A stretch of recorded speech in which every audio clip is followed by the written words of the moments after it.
نحمده ونستعينه ونستغفره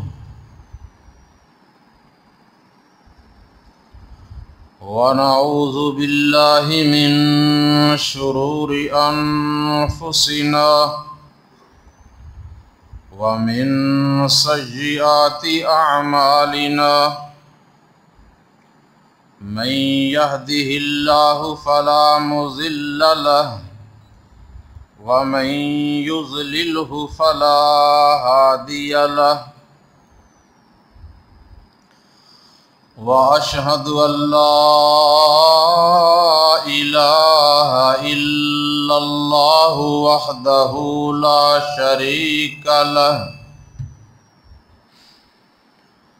وأشهد أن محمدًا عبده ورسوله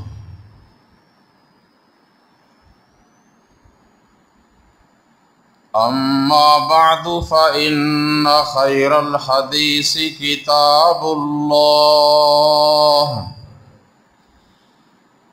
وخير الهدي هدي محمد صلى الله عليه وآله وسلم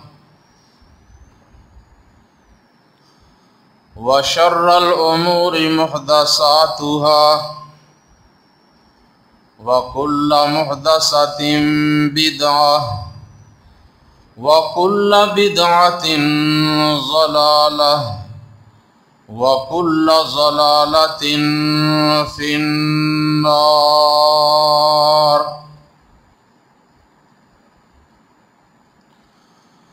اللهم صل على محمد وعلى آل محمد كما صليت على إبراهيم وعلى آل إبراهيم إنك حميد مجيد اللهم بارك على محمد وعلى آل محمد كما باركت على إبراهيم وعلى آل إبراهيم إنك حميد مجيد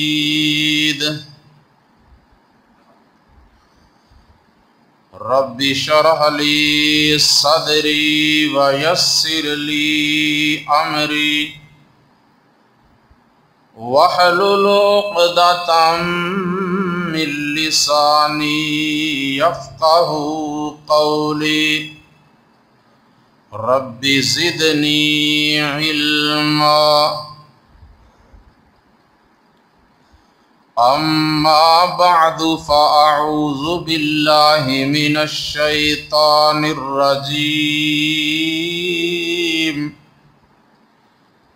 بسم الله الرحمن الرحيم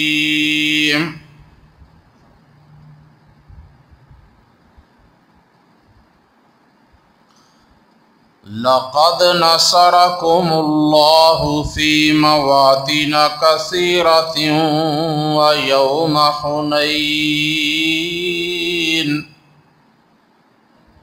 إذ أعجبتكم كثرتكم فلم تغن عنكم شيئا وضاقت عليكم الأرض بما رحبت ثم وليتم مدبرين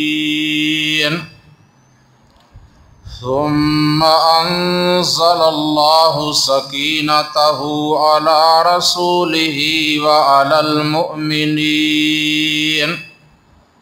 وأنزل جنودا لم تروها وعذب الذين كفروا وذلك جزاء الكافرين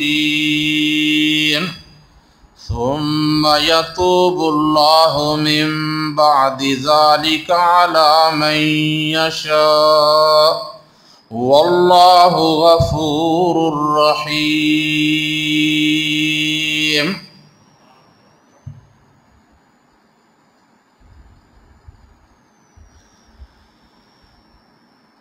اللہ تبارک و تعالی کی حمد و ثنا اور نبی اکرم صلی اللہ علیہ وآلہ وسلم کی ذات اقدس پہ درود و سلام کے بعد محترم سامعین،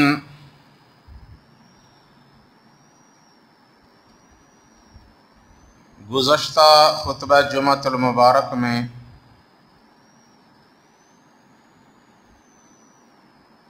میں نے آپ حضرات کے سامنے قرآن و حدیث کی روشنی میں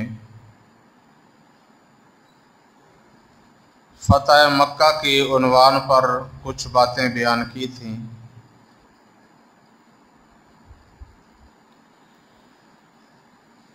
اور اس کے آخری حصہ میں کچھ مزید باتیں جو وقت ختم ہو جانے کی وجہ سے رہ گئی تھیں، جو کہ بڑی اہم باتیں ہیں، انہیں بیان کیا جائے گا، اور اس کے ساتھ غزوہ حنین کے بارے میں کچھ اور باتیں بیان کرنے کا ارادہ ہے۔ اللہ تبارک و تعالی مجھے حق بات کہنے کی اور ہم سب کو اس پہ عمل کرنے کی توفیق عطا فرمائے۔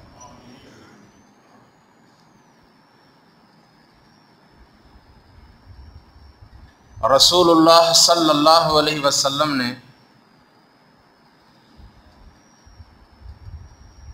فتح مکہ والے دن جب آپ صلی اللہ علیہ وسلم نے 360 بتوں کو توڑ دیا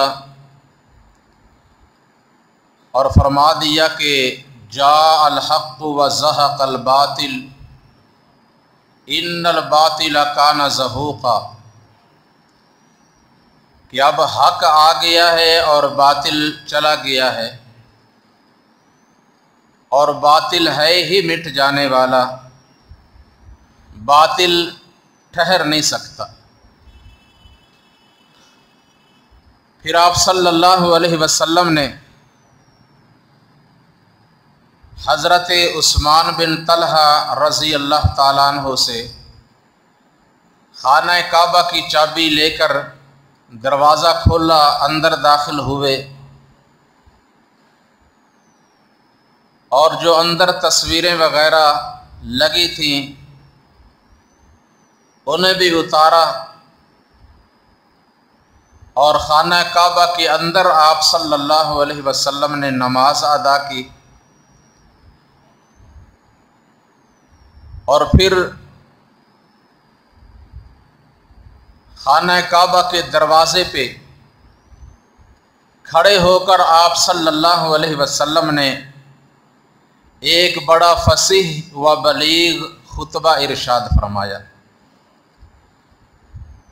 جس میں آپ صلی اللہ علیہ وسلم نے اللہ تبارک و تعالی کی حمد و ثنا بیان کرتے ہوئے فرمایا، الحمدللہ وحدہ نصر عبدہ وہزم الاحزاب وحدہ۔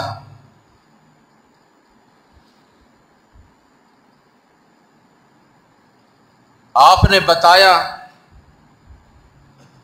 کہ آج کی یہ کامیابی، یہ غلبہ، یہ فتح،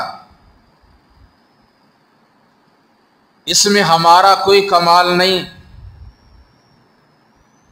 بلکہ یہ اللہ تعالیٰ کی طرف سے مدد ہے، اس کی نصرت ہے۔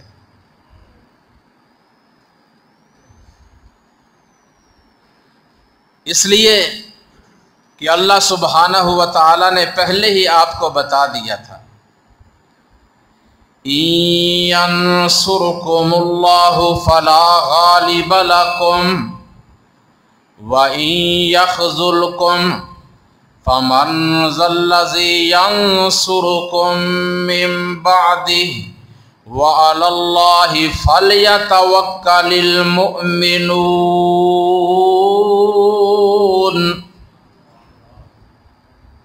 اگر اللہ تمہاری مدد کرے تو تم غالب آ سکتے ہو، اگر وہ اپنی مدد کو روک لے تو اس کے بعد دنیا کی کوئی ایسی طاقت، کوئی ایسی ہستی نہیں کہ جو تمہاری مدد کر سکے۔ اس لیے ایمان والوں کو یہ چاہیے کہ وہ ہمیشہ ہر وقت اللہ ہی پہ توکل کیا کریں۔ تو آپ صلی اللہ علیہ وسلم نے یہ بتا دیا کہ اگرچہ ہم 10,000 کی تعداد میں آئے ہیں، ہمارے پاس اسلحہ ہے، ہتھیار ہیں، دفاعی سامان ہے، لیکن اس کے باوجود ہمیں اگر غالب کیا ہے، فتح عطا کی ہے تو اللہ تعالیٰ نے۔ اور مزید آپ صلی اللہ علیہ وسلم نے مسلمانوں کو تعلیم دیتے ہوئے فرمایا کہ لوگوں، یہ شہر مکہ المکرمہ، یہ حرم ہے، اس میں کسی کو یہ اجازت نہیں کہ وہ ہتھیار اٹھا کر آئے اور اس شہر میں لڑائی کرے، ہرگز اجازت نہیں۔ اور آپ نے فرمایا لوگوں سنو، اور جو یہاں موجود ہیں وہ غائبین تک میری اس بات کو پہنچا دیں، اگر دوسرے لوگ میری اس لڑائی سے، میرے اس عمل سے استدلال کریں اور کہیں کہ رسول اللہ صلی اللہ علیہ وسلم بھی تو ہتھیار اٹھا کر آئے تھے نا، اور آپ نے لوگوں کا گھیراؤ کیا تھا، تو ان کو بتا دو کہ یہ اجازت اللہ تعالیٰ نے صرف اور صرف اپنے نبی محمد صلی اللہ علیہ وسلم کو دی ہے، کسی اور کو یہ اجازت نہیں دی، اور مجھے بھی صرف دن کے تھوڑے سے حصے کے لیے اللہ نے اجازت دی ہے، اب کے بعد مجھ پہ بھی پابندی ہے، اور اس شہر کی حرمت اس وقت سے چلی آ رہی ہے جب سے اللہ نے آسمانوں اور زمینوں کو پیدا کیا ہے، آج تک یہ حرم ہے اور قیامت تک یہ حرم رہے گا، جس طرح کل یہ حرم تھا اسی طرح آج بھی یہ حرم ہے۔ لہذا کوئی شخص ہتھیار اٹھا کر نہ آئے، کسی کو قتل نہ کرے، حتیٰ کہ کسی جانور کو بھی شکار کرنے کی اجازت نہیں، حتیٰ کہ حدود حرم میں درخت کاٹنے کی بھی اجازت نہیں، حتیٰ کہ کسی درخت سے کانٹا توڑنے کی بھی اجازت نہیں ہے۔ سیدنا عباس رضی اللہ تعالیٰ عنہ، جو کہ آپ صلی اللہ علیہ وسلم کے چچا تھے، فرمانے لگے یا رسول اللہ صلی اللہ علیہ وسلم الا الازخر، کہ یہاں جو ازخر، جو گھاس اگتی ہے، وہ کاٹنے کی ہمیں اجازت دے دیجیے، کیونکہ یہ ہمارے جانوروں کے اور جلانے کے کام آتی ہے۔ آپ صلی اللہ علیہ وسلم نے فرمایا چلو اس کی اجازت ہے۔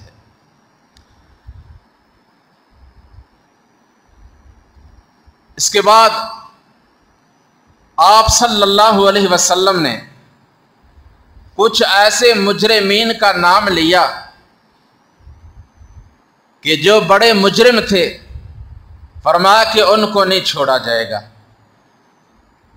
انہیں ضرور قتل کیا جائے گا، اگرچہ وہ خانہ کعبہ کے غلاف کے نیچے چھپے ہوئے بھی کیوں نہ ہوں۔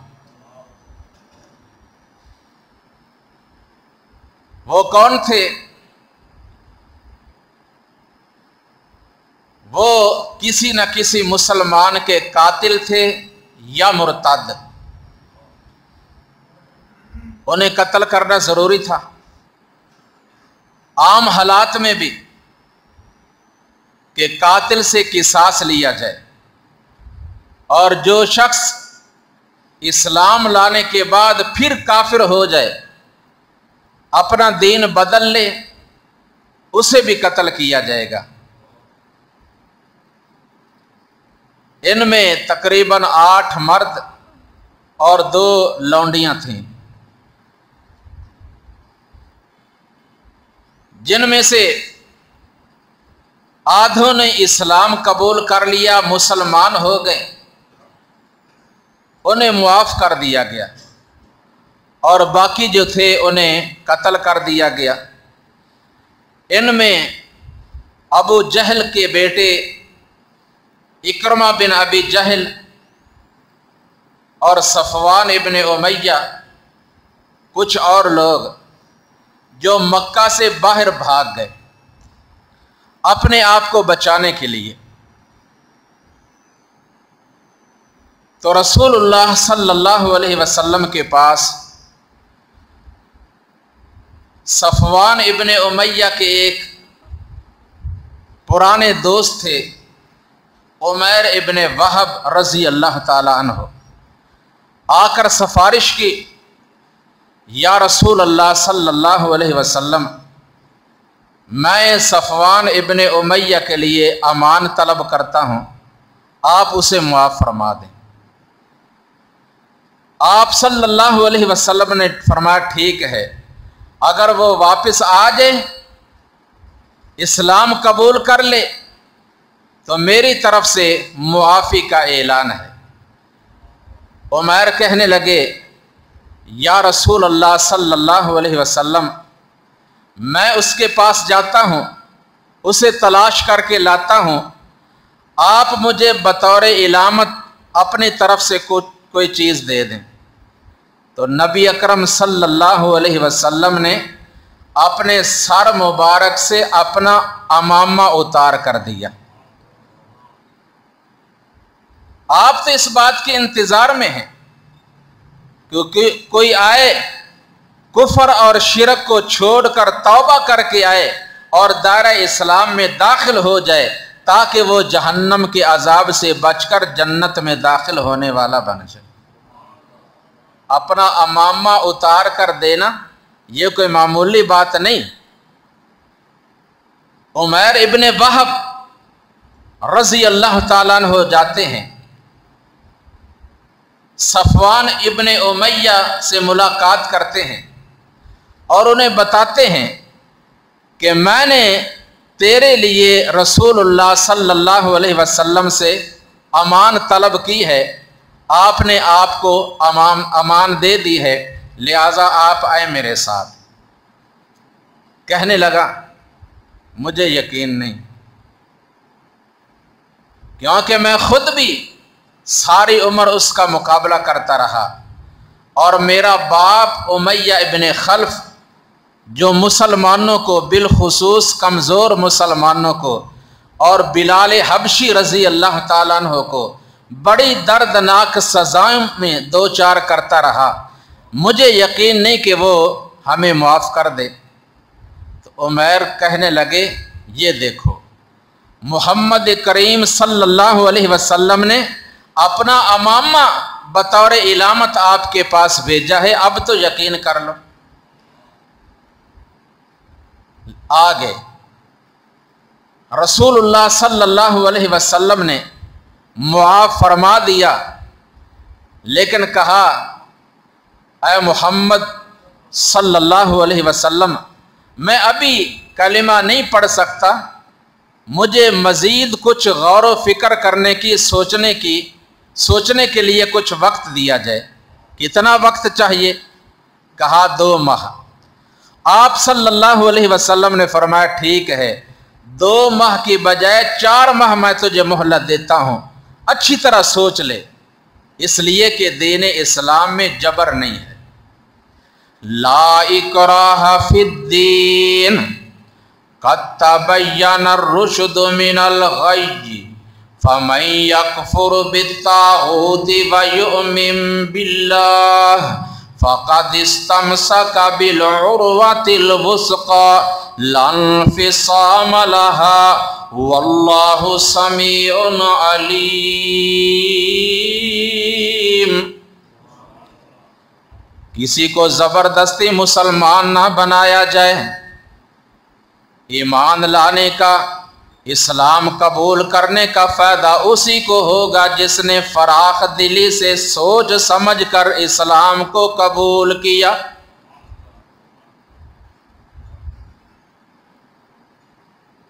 تو بہرحال آپ نے سوچنے کا موقع دے دیا، اور کچھ عرصہ سوچنے کے بعد صفوان ابن امیہ رضی اللہ تعالیٰ عنہ نے آ کر اسلام قبول کر لیا اور سچے دل سے دائرہ اسلام میں ہمیشہ کے لیے داخل ہو گئے۔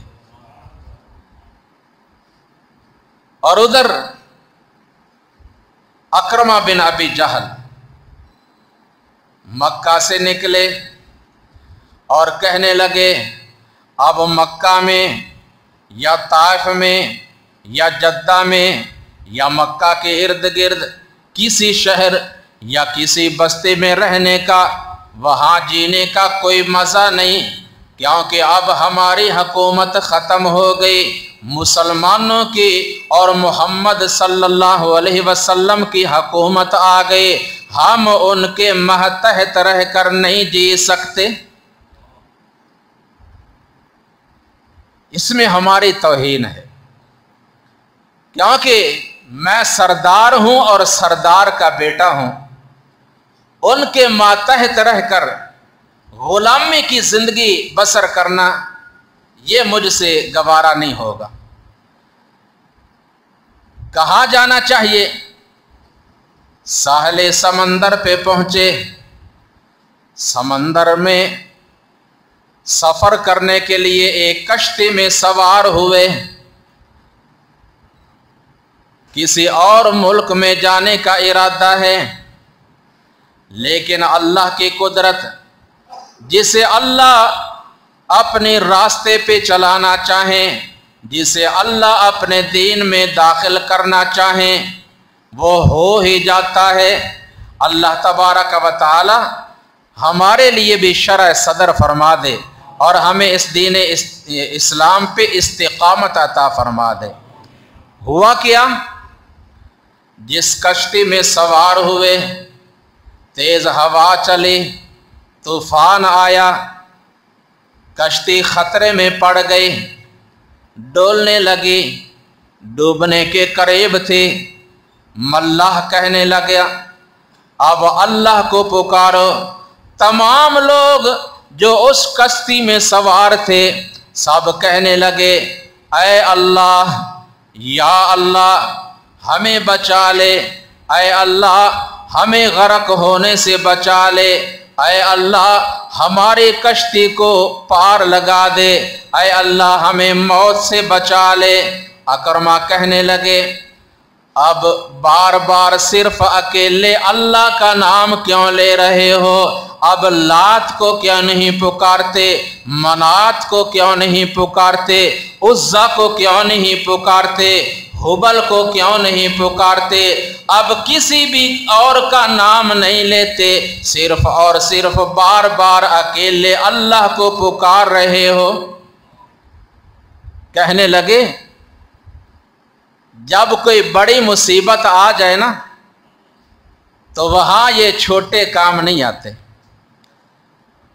بڑی مصیبتوں سے نجات اگر دے سکتا ہے تو اکیلا اللہ ہی دے سکتا ہے۔ اور اللہ تعالیٰ نے ان لوگوں کے بارے میں کیا فرمایا؟